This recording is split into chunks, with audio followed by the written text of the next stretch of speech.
لله نحمده ونستعينه ونستغفره ونعوذ بالله من شرور أنفسنا ومن سيئات أعمالنا من يهده الله فلا مضل له ومن يضلل فلا هادي له وأشهد أن لا إله إلا الله وحده لا شريك له وأشهد أن محمدا عبده ورسوله يا أيها الذين آمنوا اتقوا الله حق تقاته ولا تموتن إلا وأنتم مسلمون يا أيها الناس اتقوا ربكم الذي خلقكم من نفس واحدة وخلق منها زوجها وبث منهما رجالا كثيرا ونساء واتقوا الله الذي تساءلون به والأرحام إن الله كان عليكم رقيبا يا أيها الذين آمنوا اتقوا الله وقولوا قولا سديدا يصلح لكم أعمالكم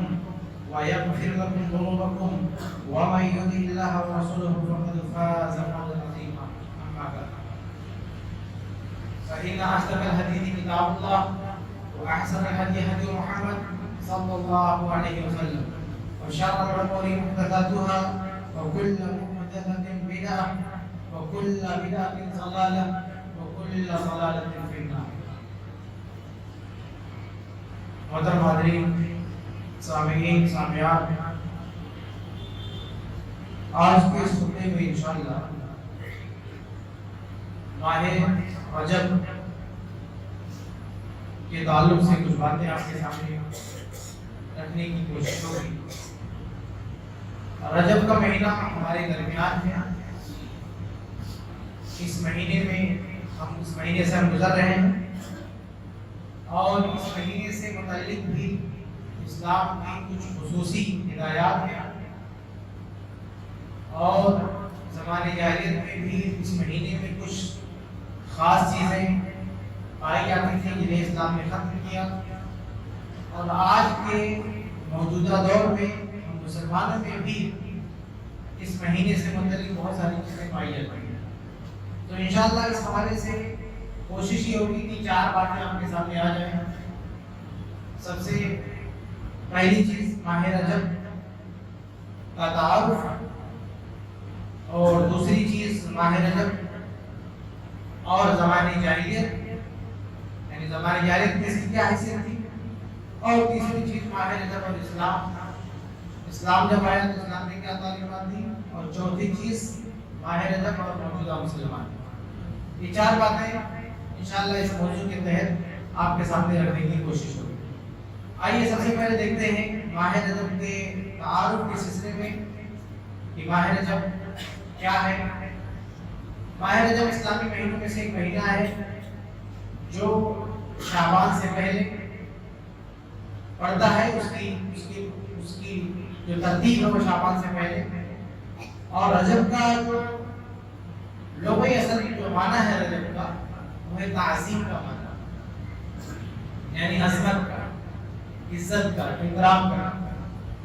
اور شروع ہی سے زمانے جاہلیت ہی میں اس مہینے کی بڑی تعظیم کرتے تھے لوگ، بہت عزت کرتے تھے. تو اس اعتبار سے اس کا جو معنی ہے وہ رجب یعنی عظمت کی نسبت سے عظمت کا مفہوم اس کے اندر پایا جاتا ہے.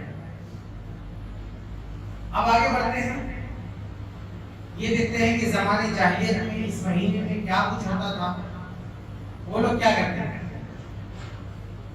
اس سے اندازہ ہوگا کہ ہم جو کچھ آج کر رہے ہیں اس مہینے میں اس کا تعلق اسلام سے ہے یا اسلام سے پہلے دور جاہلیت میں جو کچھ ہوتا تھا اس سے. تو کئی قسم کی خرافات زمانے جاہلیت میں عام تھی. اس مہینے میں سب سے پہلی چیز جس کو قرآن نے نسی کہا ہے، جس کا ذکر قرآن میں ہے، اور قرآن نے اسے نسی کے نام سے یاد کیا ہے. ہم انشاءاللہ آگے اس میں بات کریں گے جب بات آئے گی کہ اسلام نے اس کے تعلق سے کیا تعلیم دی. خلاصہ اس کا یہ ہے کہ رجب کے مہینے کو اللہ تعالیٰ نے حرمت کا مہینہ بنایا کہ اس میں جنگ و جدال نہ ہو، اس میں برائیاں نہ ہو. برائی تو کبھی بھی کرنا حرام ہے، لیکن بطور خاص اس مہینے میں کوئی برائی کرتا ہے تو جرم بڑھ جاتا ہے. جیسے رمضان کا مہینہ رمضان کے مہینے میں برائیاں نہیں ہونی چاہیے. صحیح حدیث ہے کہ رمضان کا مہینہ آتا ہے تو اللہ کی طرف سے پکارنے والا پکارتا ہے کہ یا باقی الشر اقصر، کہ اے برائی کرنے والے رک جا، رمضان کا مہینہ رک جا. اب اس کا یہ معنی نہیں کہ رمضان کے علاوہ آپ کو چھوٹ دے چاہے برائی کریں.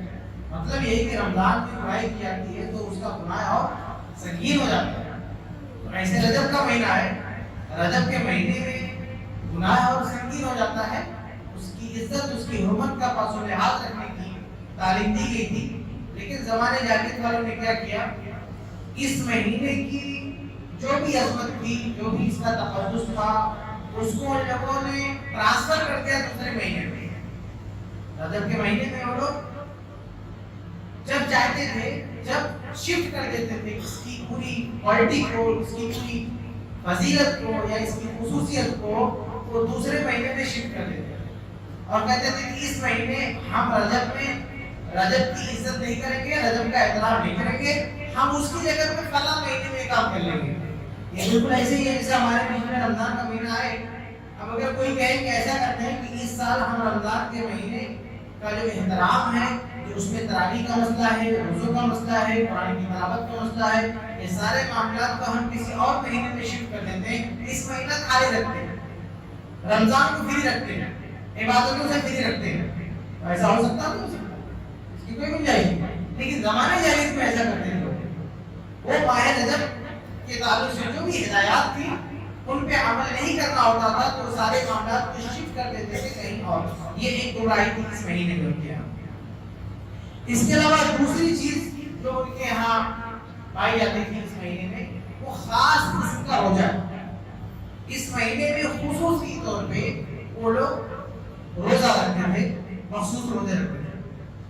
اور تیسری جو ان کے یہاں زمانے جاہلیت میں چیز پائی جاتی تھی اس مہینے کے حوالے سے، وہ قربانی. جیسے ہم لوگ ذیل میں قربانی کرتے ہیں، وہ لوگ ماہ رجب میں قربانی کرتے تھے. اور ماہ رجب میں وہ لوگ 4 طرح کی قربانی کرتے تھے. ان کی قربانی کی پہلی قسم ہوتی تھی جو بتوں کو خوش کرنے کے لیے، جن کی وہ پرستش کرتے تھے، جن کی پوجا کرتے تھے، تو ان کو خوش کرنے کے لیے قربانی پیش کرتے تھے. جیسے ہم اللہ تعالیٰ کو خوش کرنے کے لیے قربانی پیش کرتے ہیں ذی الحجہ میں، ایسے وہ لوگ اپنے بتوں کو جن کی وہ پوجا کرتے تھے ان کو خوش کرنے کے لیے قربانی پیش کرتے تھے. پہلی شکل. دوسری شکل قربانی کی تھی کہ وہ نظر مانتے تھے. بولتے تھے اگر میرا کوئی فلاں کام ہو گیا تو میں رجب میں قربانی پیش کروں گا. تو سال میں کبھی بھی ان کا کام کوئی ضرورت پڑتی تھی اللہ سے یا جو ہے بتوں سے مدد مانگتے تھے اور کہتے تھے ہمارا یہ کام ہو گیا تو ہم جا کے ان کے پاس قربانی پیش کریں گے. تو یہ رجب کے مہینے میں وہ لوگ اپنی نظر پوری کرتے ہیں. اور تیسری شکل یہ تھی کہ جانور جب پہلی بار بچہ دیتا تھا، جیسے وہ لوگ پالتے تھے جانوروں کو، پہلے ہاتھ سے پالتا تھا، بکریوں کو، اونٹوں کو، تو اگر کوئی جانور پہلی بار بچہ دیتا تھا تو اس بچے کو لے جا کے رجب میں قربان کرتے تھے اپنے گھروں کو خوش کرنے کے لیے. یہ تیسری شکل تھی قربانی کی. اور چوتھی شکل یہ تھی قربانی کی کہ وہ لوگ کہتے تھے کہ اگر ہمارے جانوروں کی کسی بھی کیٹیگری میں اگر 100 کی تعداد ہوگی، جیسے اونٹ پالے، اب اگر اونٹ 100 تک پہنچ گیا تو ہم ایک اونٹ رجب میں قربان کریں گے. ایسے بکریاں ہیں تو اگر 100 بکری ہوگی تو ایک بکری جا کے ہم قربان کریں گے رجب میں.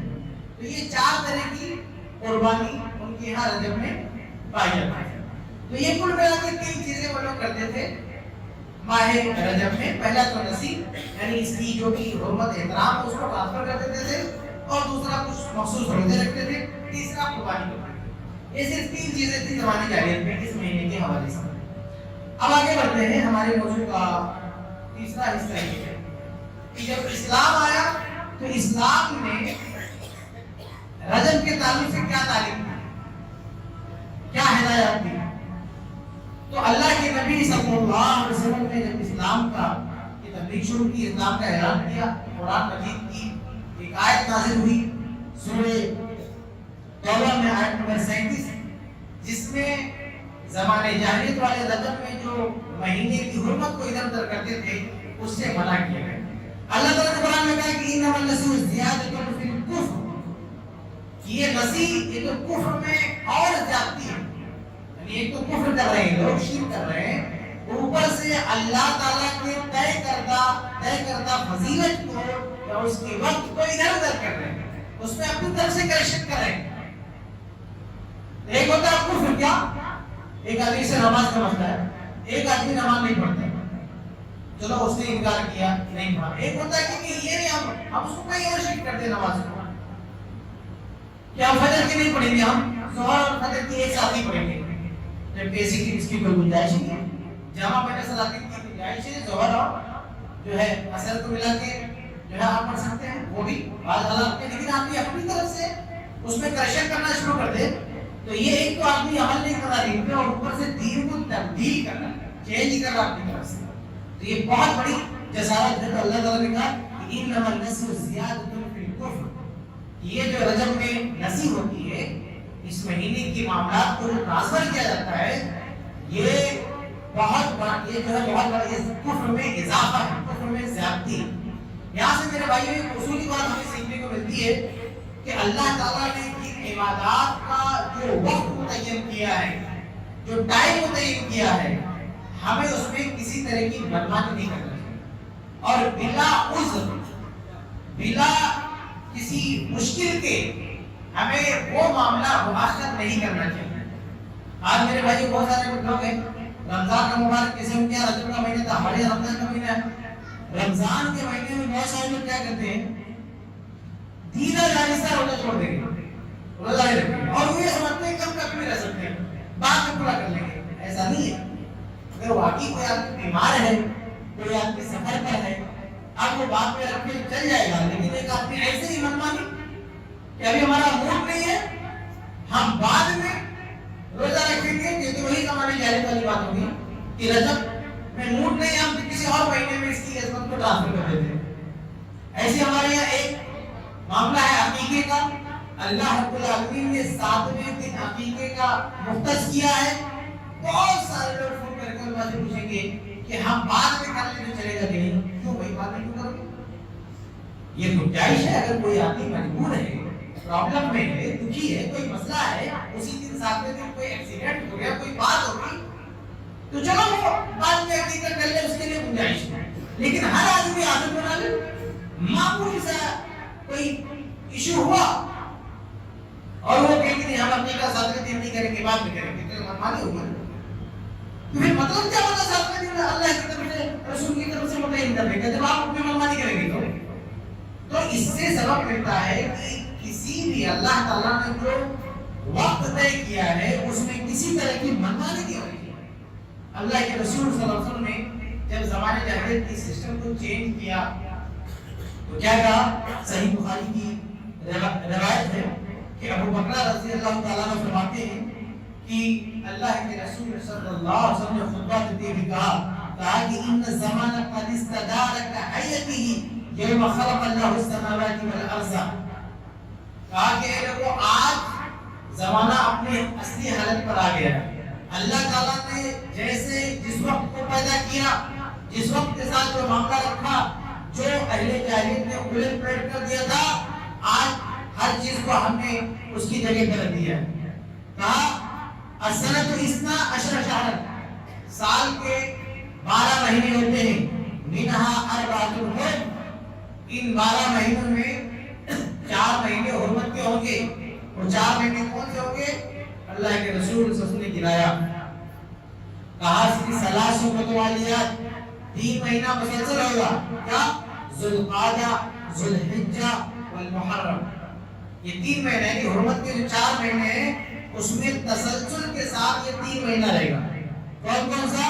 ذوالقعدہ، ذوالحجہ اور محرم، اور آگے کہا ہوا رجب، اور رجب کا مہینہ بھی حرمت کا مہینہ ہے، لیکن رجب النظر الذی بین جمادہ و شعبان، وہ رجب جو جمادہ اور شعبان کے بیچ میں آئے، یعنی آپ ادھر ادھر اس کو نہیں کر سکتے۔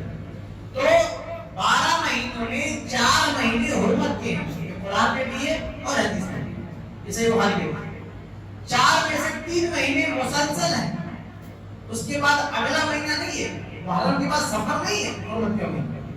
وہ کیا کرتے تھے؟ وہ اکٹھے سفر کا حرمت کا مہینہ بنا لیتے تھے، وہ بھی 4 3 میں کرنا ہے، اگلا بھی اسی وقت نپٹا دیتے ہیں ساتھ میں۔ اور بعد میں رجب کو فری کر دے گا.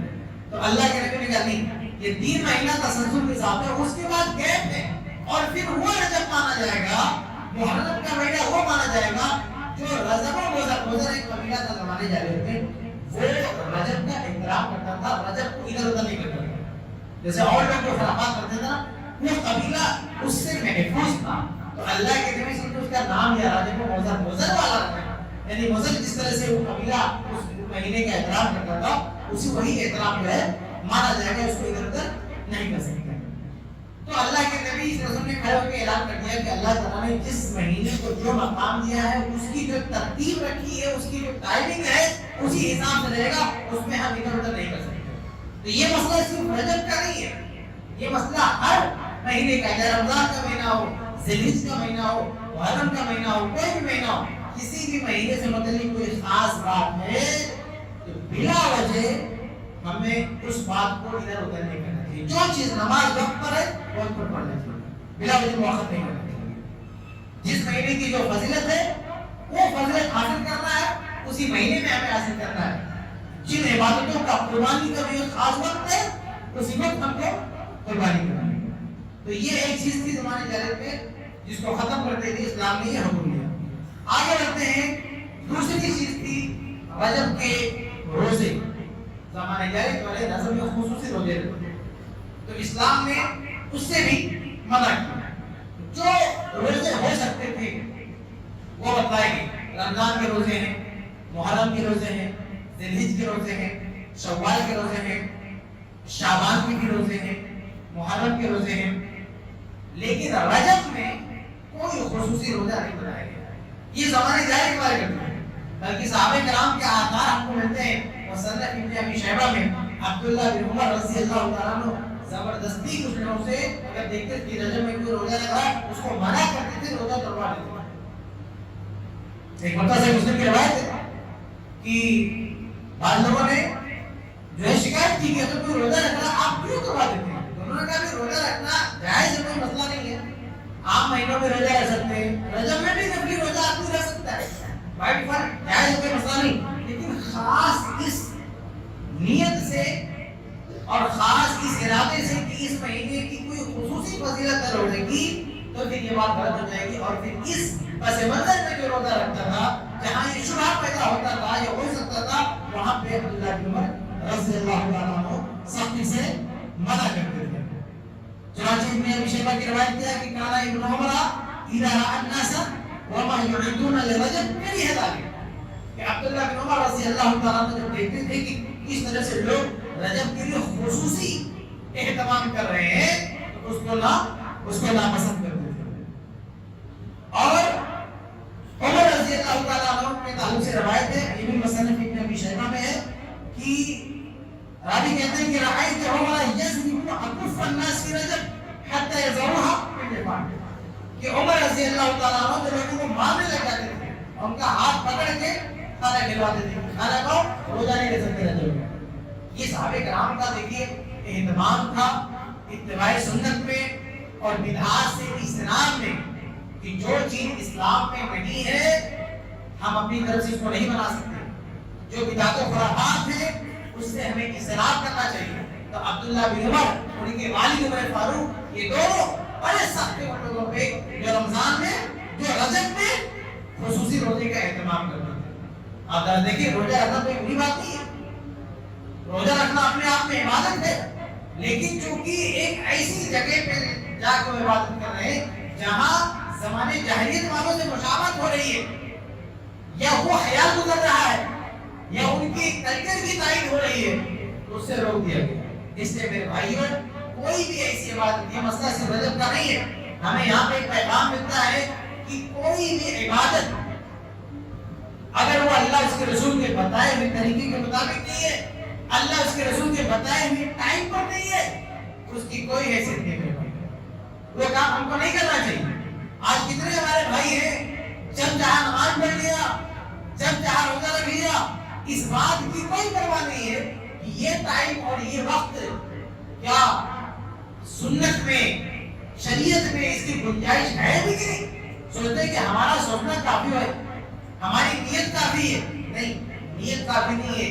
اتباع بھی ضروری ہے، صحیح نیت کے ساتھ ساتھ اللہ کے رسول صلی اللہ علیہ وسلم کی اتباع ضروری ہے، اللہ تعالیٰ سے دعا کرنا اچھی بات ہے، لیکن ہمارے بیچ میں کتنے لوگ ہیں جنہوں نے یہ ضد پال رکھا ہے کہ جیسے امام سلام پھیرے گا ہم دعا کریں گے۔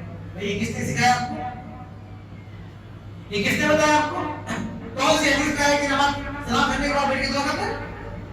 یہ بات کہاں سے ہے؟ آپ ذخیرے حدیث چھاپ رہے ہیں، کوئی ایک بھی صحیح روایت موجود نہیں ہے، ایک بھی سنگل صحیح روایت موجود نہیں ہے کہ نماز سلام پھیرنے کے بعد بیٹھ کے دعا کرنا۔ لیکن آپ دیکھیں پوری قوم لگی ہوئی ہے دعا کرنے میں، انہیں ذرا سا بھی فکر نہیں ہے کہ یہ چیز کبھی ہم بیٹھ کے جو ہے علماء سے پوچھیں یا تلاش کریں اس کی کوئی دلیل ہے کہ ہے کہ نہیں، اس کی کوئی دلیل نہیں، بلکہ اس کا الٹ معاملہ ہے کہ اللہ کے نبی صلی اللہ علیہ وسلم نے فرض نمازوں کے بعد اذکار کی تعلیم دی ہے کہ سبحان اللہ 33 بار، الحمدللہ 34 بار، اللہ 33 بار الحمدللہ، 34 بار اللہ اکبر، یہ اذکار سکھائے۔ یہاں پہ لگا ہوگا کہیں پہ بورڈ جس میں اذکار لکھے ہوئے ہیں، یہ بتایا گیا پڑھنے کے لیے بھائی، تو جو بتایا گیا وہ نہیں پڑھنے، اپنی طرف سے بنا رہے ہیں۔ اس لیے یہ کافی نہیں ہے کہ ہم تو بڑا اچھا کام کر رہے ہیں، نماز پڑھ رہے ہیں، روزہ رکھ رہے ہیں، دعا کر رہے ہیں، عمر فاروق مارتے ہیں، عبداللہ بن عمر کے بیٹے ناپسند کرتے ہیں۔ تو یہ جو ہے دوسری چیز ہے کہ رجب کے جو خاص جو انہوں نے بدعتیں ایجاد کر رکھی تھی، اسلام نے اس کو ختم کیا، صحابہ کرام نے اس کے خلاف روکا۔ آگے بڑھتے ہیں، جو تیسری چیز تھی زمانے جاہلیت میں کہ رجب کے نام کی جو قربانی ہوتی تھی، تو اسلام نے اس سے بھی منع کیا، لا فرع ولا عقیرہ، اس قربانی کا ایک خاص نام ہوتا تھا، عقیرہ، عقیرہ رجب، یعنی رجب کی جو قربانی ہوتی تھی اس کو عقیرہ کہتے تھے۔ تو اللہ کے مسیح وغیرہ کی روایت ہے، اللہ کے نبی صلی اللہ علیہ وسلم نے فرمایا کہ لا فرع ولا عقیرہ، کہ اسلام میں ایسی کوئی قربانی نہیں، فرع عقیرہ، عقیرہ نہیں رجب کی قربانی، کہ اسلام میں اس قربانی کی کوئی گنجائش نہیں۔ آپ دیکھیں قربانی اچھی چیز ہے نا، بہت بڑی عبادت ہے، لیکن جو قربانی ثابت نہیں ہے یا اہل جاہلیت کی ایجاد کرتا ہے، اللہ کی بتائی بھی نہیں ہے، اللہ کے نام پر نہیں ہے، اللہ کے لیے نہیں ہے، اللہ کے نبی صلی اللہ علیہ وسلم نے سختی کے ساتھ اسے منع کیا، اس کی کوئی گنجائش نہیں۔ لیکن میرے بھائیو آج ہم مسلمانوں کا جائزہ لیں، آج ہم نے ذی الحجہ کے علاوہ اور مہینوں میں بھی قربانی کا انتظام کر کے رکھا ہے۔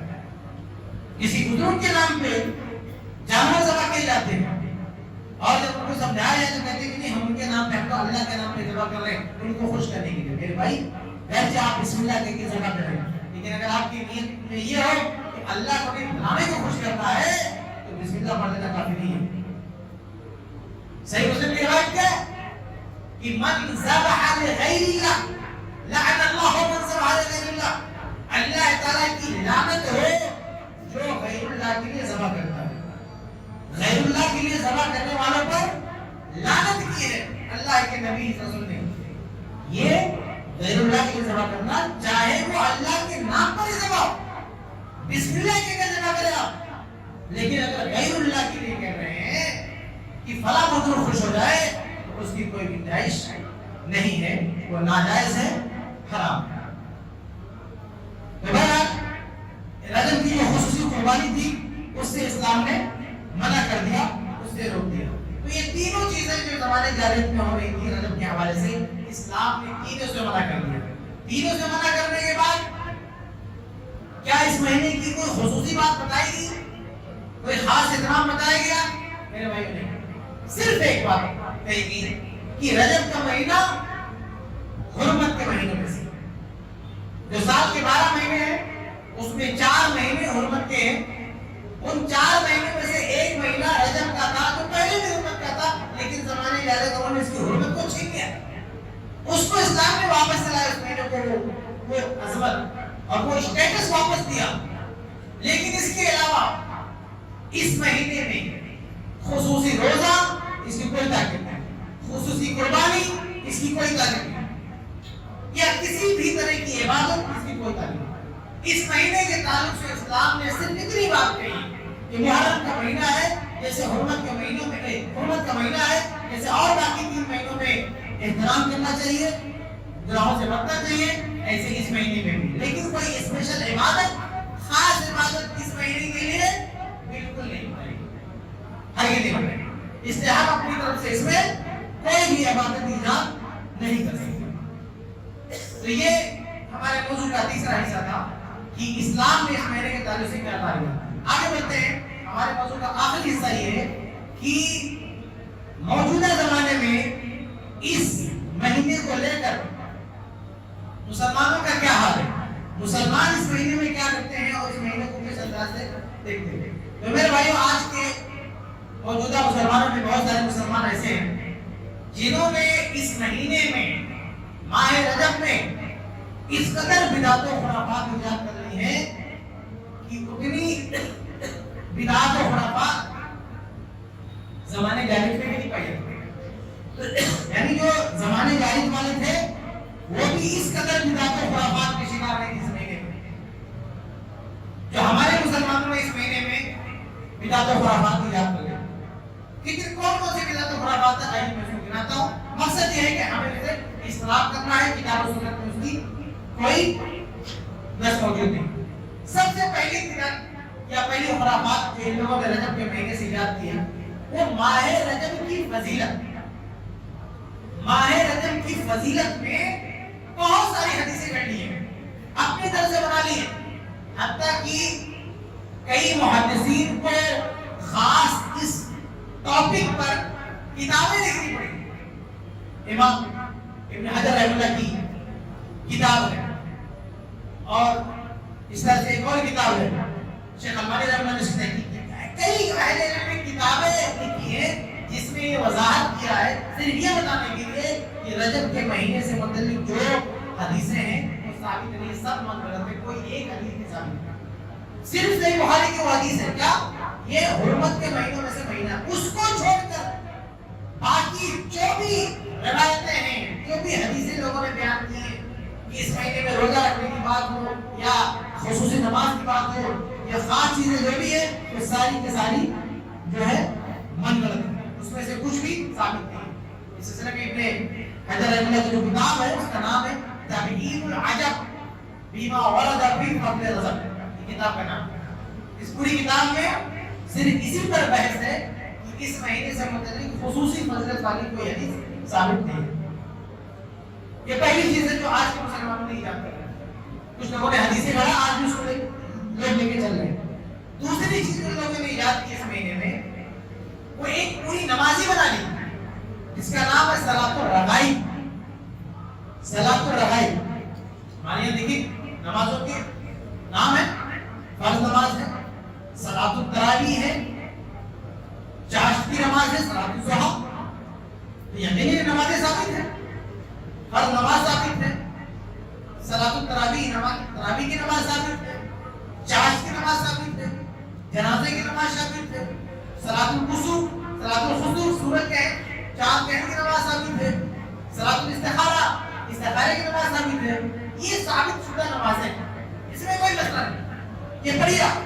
لیکن یہ جو نماز بنائی گئی صلاۃ الرغائب کے نام سے، یہ نماز منگڑ، یہ نماز لوگوں نے اپنی طرف سے بنائی ہے، اس کا کوئی وجود نہیں ہے۔ اس کو خاص طریقے سے لوگوں نے ڈیزائن کیا کہ کیسے اس کو بڑھنا، بڑی لمبی تفصیل ہے، میں وہ سب آپ کے سامنے نہیں رکھوں گا کیونکہ ظاہر ہے کہ ہمیں اس طرح عمل نہیں کرنا ہے۔ لیکن اس مہینے کا ان لوگوں نے جو ٹائم متعین کیا ہے وہ رجب پر ہے، یعنی صلاۃ الرغائب پر پڑھنا ہے، ماہ رجب کے پہلے دن پہ پڑھنا ہے، اس کی بڑی فضیلتیں بیان کی ہیں، یہ ہو جائے گا وہ ہو جائے گا۔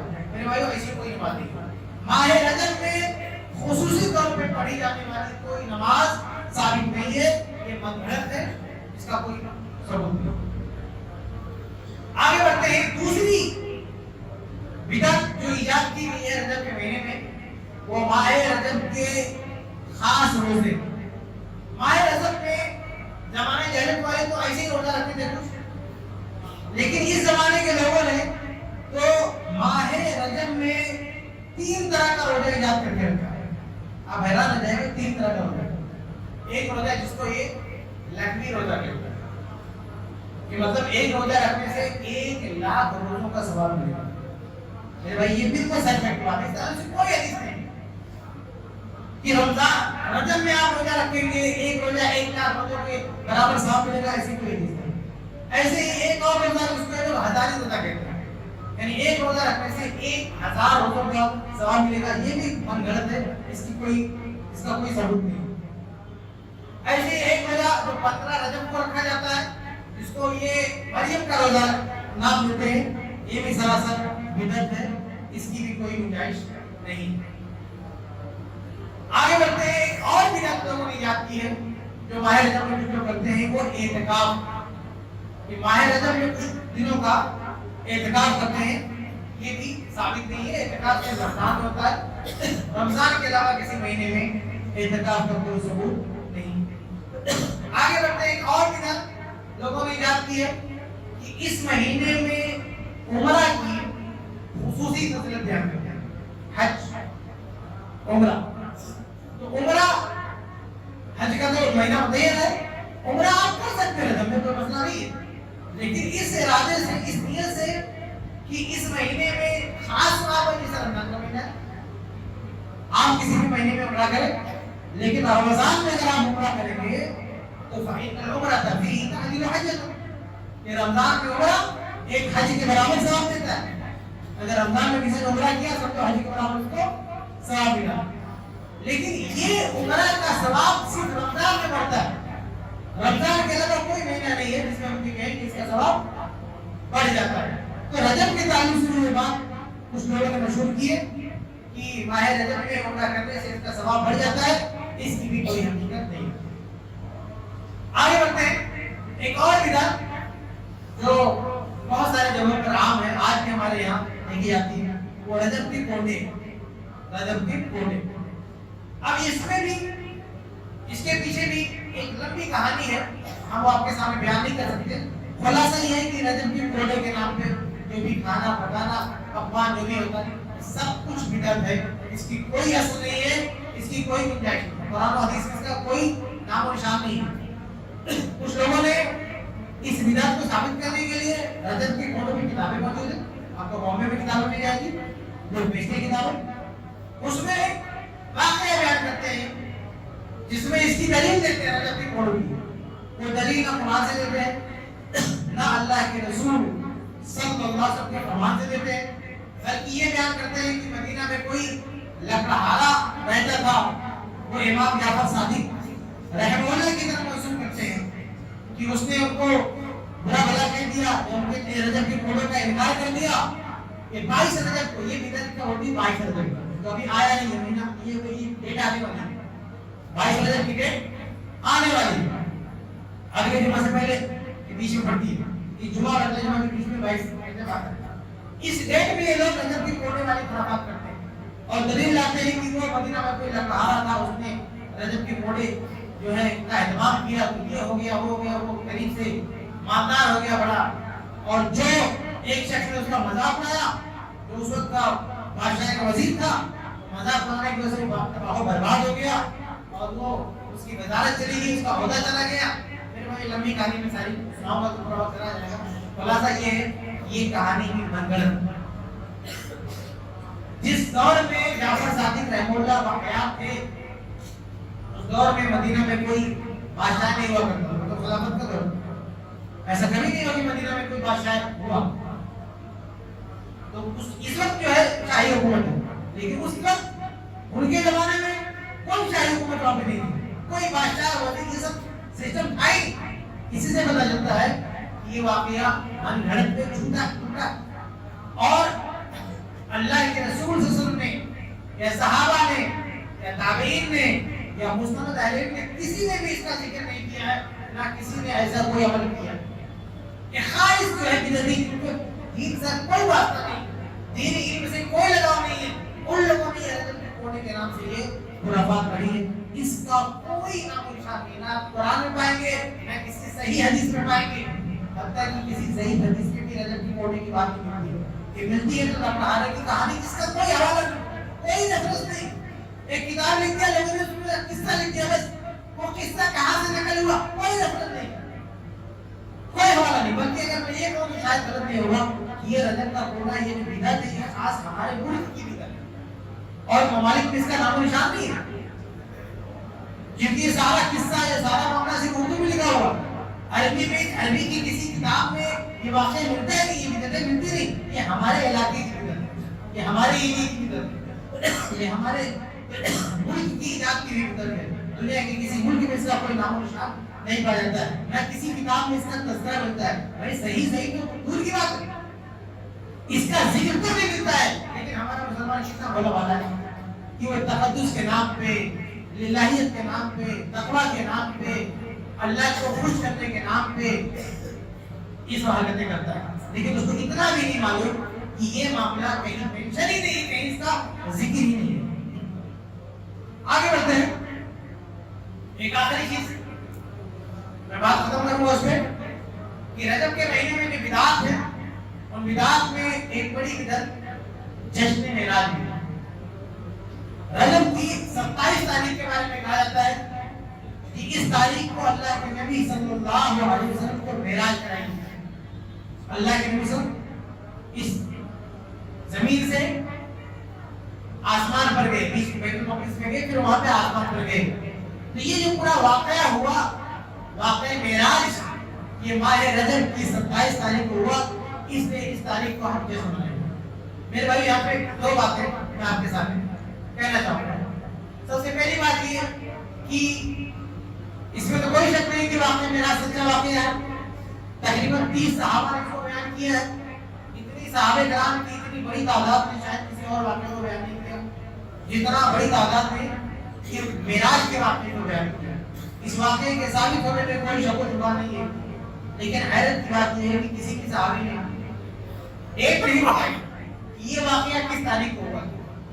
ایک تو نہیں, 30 صحابہ جن میں بعض صحابیات بھی ہیں, اتنی بڑی تعداد نے اس واقعے کو رپورٹ کیا, بیان کیا, لیکن کسی ایک نے بھی اس کی تاریخ بیان نہیں. اس لیے ہم نے اپنی طرف سے جو طے کر دیا 27 رجب, اور اس حوالے سے ایک روایت بھی ہے, جو جھوٹی روایت ہے, سچی روایت نہیں ہے, تو وہ اپنی طرف سے بنائی ہوئی تاریخ ہے. صحیح حدیث میں اس کا ذکر نہیں ہے.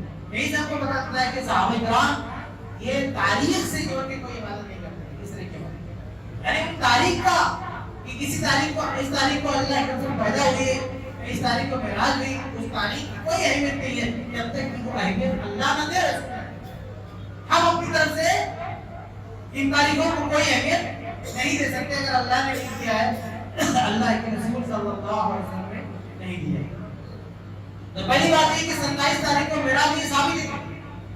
دوسری بات یہ کہتے ہیں کہ ثابت ہو جائے, اگر یہ مان بھی لیں, یہ تسلیم بھی کر لیں کہ 27 تاریخ کو رجب کا 27 رجب کو معراج کا واقعہ ہوا, تو میرے بھائیو سوال یہ ہے کہ 27 رجب کو یہ واقعہ ہوا, کیا اس 27 رجب کو اللہ کے رسول صلی اللہ علیہ وسلم نے کوئی جشن منایا؟ کیا صحابہ نے کوئی جشن منایا؟ کیا تابعین نے کوئی جشن منایا؟ نہیں. ہم تو کہتے ہیں کہ اس تاریخ کو اللہ کے نبی صلی اللہ علیہ وسلم پیدا ہوئے, وہ معراج سے بھی جو صاحب معراج ان کی پیدائش کے دن بھی زمین کے لوگ نبی مناتے ہیں, تو ہم کہتے ہیں یہ نہیں ہونا چاہیے, اس لیے کہ صحابہ نے ایسا نہیں کیا ہے, نبی نے ایسا نہیں کیا. تو اسی طرح ہم 27 رجب کو بھی کہتے ہیں کہ اگر اس تاریخ کو معراج ہوئی ہے, معراج تو ہوئی ہے تو کنفرم ہے, لیکن ڈیٹ کنفرم نہیں ہے. کسی نہ کسی تاریخ میں ہوئی ہے, لیکن وہ تاریخ ہمیں نہیں بتائی گئی. اگر بتا بھی دی جاتی تو بھی اس تاریخ میں ہم کوئی جشن نہیں کر سکتے, کیونکہ صحابہ نے نہیں کیا, تابعین نے نہیں کیا, اللہ کے رسول صلی اللہ علیہ وسلم نے نہیں کیا. بلکہ میرے بھائیو, یہ معراج کا واقعہ خود ہم کو بتاتا ہے کہ بدعت و خرافات سے بچنا چاہیے. میں اسی کی طرف اشارہ کر کے بات ختم کرتا ہوں کہ اللہ کے نبی صلی اللہ علیہ وسلم جب معراج میں گئے تو آپ کو پتہ ہے معراج کا پیغام کیا؟ آپ کو 50 وقت کی نماز دی گئی, 50 وقت کی. نیچے آئے, موسیٰ علیہ السلام سے ملاقات ہوئی. موسیٰ علیہ السلام نے پوچھا کہ اللہ نے آپ کو کیا دیا؟ کہا 50 وقت کی نماز دی. موسیٰ علیہ السلام نے کہا کہ واپس جائیے, کم کرائیے, آپ کی امت 50 وقت کی نماز نہیں پڑھ سکتی. اللہ کے نبی صلی اللہ علیہ وسلم نے کیا کہا؟ کہا مشورہ آپ کا غلط ہے, 50 ہم پڑھ لیں گے. مان گئے کہ ہاں واقعی یہ زیادہ ہے, اللہ کے پاس چلنا چاہیے. اس کو کم کرانے کے لیے سوال یہ پیدا ہوتا ہے کہ 50 وقت کی نماز زیادہ ہے، یہ موسیٰ علیہ السلام کو لگ رہا ہے، یہ اللہ کے رسول کو بھی لگ رہا ہے، دونوں نبیوں کو لگ رہا ہے کہ 50 وقت زیادہ ہے، یہ کیا ہونا چاہیے؟ کم ہونا چاہیے۔ تو کیا یہ دونوں انبیاء نے مل کے کم کر دیا؟ اللہ سے پوچھے گا، اللہ کی ہدایت کے لگے؟ موسیٰ علیہ السلام نے کیا کہا کہ اللہ نے 50 کہا ہے، کہنے تو ہم اس کو کم کر دیتے ہیں کیونکہ یہ نہیں ہو پائے گا۔ کوئی کریکشن خود سے کیا؟ قائل کہ واپس جاؤ۔ موسیٰ علیہ السلام نے یہ نہیں کہا کہ ہم لوگ بیٹھ کے کم کر لیتے، کہا واپس جاؤ، اللہ سے کم کرا گیا۔ اللہ کے نبی صلی اللہ علیہ وسلم واپس گئے تو اللہ تعالیٰ نے کتنا کم کر دیا؟ 10 کم کر دیا، 40۔ موسیٰ علیہ السلام سے ملاقات ہوئی، پھر انہوں نے کہا ابھی بھی زیادہ ہے، واپس جاؤ۔ ایسے آتے جاتے کئی چکر ہوا، یہاں تک کہ 5 وقت کی نماز پڑھ دی۔ میرے بھائیو، ایک بار گئے اللہ نے کم کر دیا، 2 بار گئے اللہ نے کم کر دیا، 3 بار گئے اللہ نے کم کر دیا، اب آگے بھی کم کرانا تھا، پھر بھی دونوں نبی کیا کریں؟ اللہ کے پاس چلتے ہیں۔ حالانکہ اب تک کا تجربہ کیا کہہ رہا ہے کہ جب ہم نے اللہ سے ریکویسٹ کی، اللہ نے کم کر دیا، تو اب جو خود ہی کم کرتے تھے، اللہ سے پوچھنے کی ضرورت کیا نہیں، اس سے نہیں۔ آخر میں جب 5 وقت کی نماز لے کر آئے، کیا کہا؟ موسیٰ علیہ السلام نے کہا کہ ایک بار اور چلا جائے، ابھی بھی زیادہ ہے۔ اللہ کے نبی صلی اللہ علیہ وسلم نے اس بات بھی نہیں کہا کہ آپ کا مسئلہ غلط ہے، آپ غلط کہہ رہے ہیں، نہیں کہا، تسلیم کیا کہ ہاں بات صحیح ہے کہ 5 وقت کی نماز مشکل نہیں ہے، وہ آسان نہیں ہے، مشکل ہے، لیکن اب میں نہیں جاؤں گا، اب میں نہیں جاؤں گا۔ اب ہماری کوشش ہوگی کہ ہماری امت اس کو انجام دے لے جائے۔ اللہ کے نبی نہیں گئے، نتیجہ کیا ہوا؟ آج بھی 5 وقت ہے، نہ جانے کی وجہ سے کم ہو پائی نہیں۔ یہ واقعہ معراج کے واقعے کا یہ ٹکڑا، یہ حصہ ہمیں سبق دیتا ہے کہ دین میں اپنی طرف سے کم زیادہ کرنے کا حق ہم اور آپ کیا ہے؟ کسی نبی کو بھی نہیں۔ اللہ تعالیٰ نے قرآن میں کہا وَمَا يَنطِقُ عَنِ الْهَوَىٰ، اور یہ رسول اپنی طرف سے کچھ نہیں کہتا، ان هو الا وحی اللہ، یہ جو کچھ کہتا ہے آسمان سے وحی ہوتی ہے، وہ کہتا ہے۔ اللہ کے رسول سے اپنی طرف سے کچھ نہیں کہا، اپنی طرف سے دین بنانے کا حق کسی رسول کو نہیں ہے، ہم اور آپ کیا ہے؟ اور آج ہم اسی رجب کے مہینے میں اور معراج، جشن معراج کر رہے ہیں اور معراج کے پیغام کو بول رہے ہیں، معراج کے نام پہ بدعت ایجاد کر رہے ہیں، اور واقعہ ہم کو سکھاتا ہے کہ ایک نبی کو بھی یہ اختیار نہیں تھا کہ نماز کم کر دے۔ اور ایک آخری بات، آخری جملہ، موسیٰ علیہ السلام اور اللہ کے نبی یہ دونوں انبیاء سے بات کر رہے ہیں کہ 5 وقت بھی زیادہ ہے، اور ہمارے بھائی کو 5 وقت کم بولا۔ انہوں نے اسی مہینے میں، رجب کے مہینے میں صلاۃ الرغائب بنا کے دیا، ایک سے نماز ایجاد کیا، صلاۃ الرغائب، صلاۃ غوثیہ، صلاۃ حاجہ، صلاۃ ایک سے نماز پڑھنا۔ بتائیے اللہ کے رسول موسیٰ علیہ السلام کہہ رہے یہ زیادہ ہے، اس میں کم ہونا چاہیے، اور یہ قوم کہتی ہے یہ کم ہے، اور ہونا چاہیے۔ صلاۃ الرغائب بنا لیا، صلاۃ حاجہ بنا لیا، صلاۃ تسبیح بنا، ایک سے نماز بنا لیا لوگوں نے، اور پر مسجد ہے کہ نہیں پڑھنا اس کو۔ بہرحال یہ معراج کا واقعہ سب کہتا ہے کہ بدعت و خرافات کی کوئی گنجائش نہیں ہے۔ تو یہ چند باتیں تھیں میرے بھائیوں ماہ رجب کے تعلق سے، کہ ماہ رجب کا مہینے کے تعارف میں نے آپ کے سامنے پیش کیا، زمانے جاہلیت والے اس مہینے میں کیا کرتے تھے وہ میں نے آپ کے سامنے پیش کیا، اسلام نے کیا تعلیم دی وہ میں نے آپ کے سامنے پیش کیا، اور آج کے موجودہ مسلمان اس مہینے میں کیا کرتے ہیں وہ بھی میں نے آپ کے سامنے واضح کیا کہ بدعت و خرافات یہ نہیں کرنا چاہیے۔ اللہ تعالیٰ ہم سب کو ہر طرح کی بدعت و خرافات سے بچائے، کتاب و سنت پر چلائے، آمین۔